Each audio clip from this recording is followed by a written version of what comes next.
Hello，大家好，我係 Miss Gaffy。上集講完幾時用 present simple tense，今日我哋講下點樣寫啦。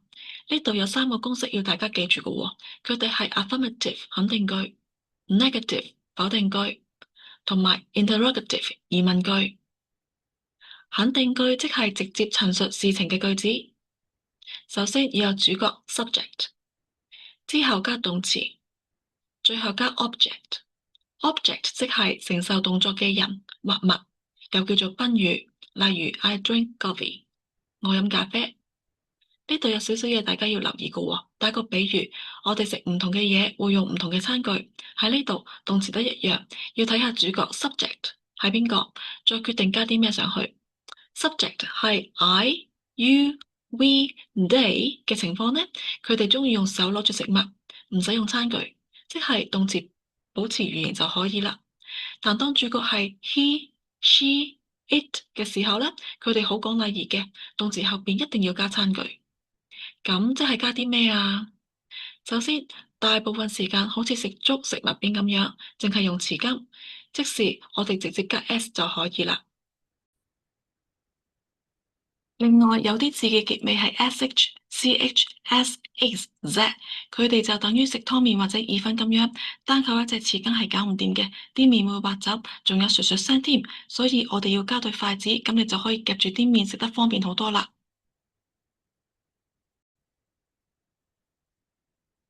例如 wash 加 es 讀成 washes，watch 加 es 讀成 watches。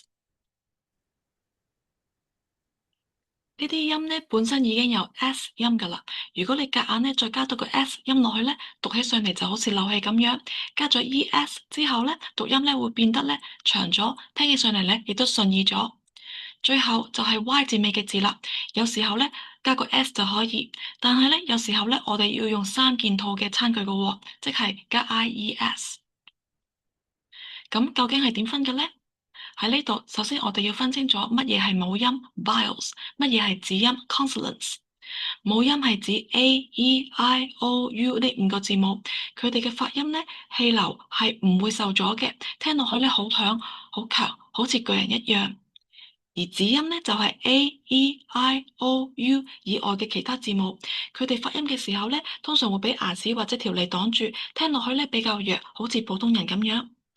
雖然有啲字咧係以 A、E、I、O、U 開頭，但發音可以係子音嚟嘅喎。最常見嘅例子包括 university、uniform 等等。雖然呢 U 母音字母開頭，但發音開頭嗰個音咧其實係子音嚟嘅喎。但係唔需要擔心，我哋咧直接睇 A、E、I、O、U 呢幾個字母咧係最快、最簡單嘅方法，而且咧絕大部分情況之下咧，我哋都會寫啱嘅。當 Y 前邊有 A、E、I、O、U 是第一個巨人保護住佢，Y 就唔使驚啦，直接加 S 就可以啦。例如 Play play 變咗做 Plays。但係咧，當 Y 前面咧係其他字母，佢哋咧就保護唔到 Y 啦。咁 Y 咧感覺到唔安全咧，佢就會咧驚到褪後兩步嘅喎，仲要揾埋 I 同 E 兩個保鏢添。例如 Fly fly 會變成 Flies，study 會變咗做 Studies。第二個公式咧，要大家記住嘅係否定句，即係用嚟表達不、沒有或者不是嘅句子。公式係主角 subject 加 do 或者 does，再加 not，再加動詞，跟住咧加 object。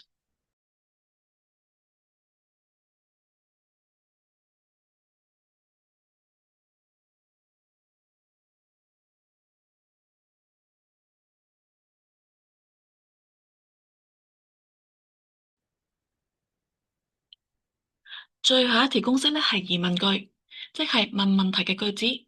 公式係 do 或者 does 加 subject 加動詞加 object，然後咧千祈唔好漏咗個問號喎。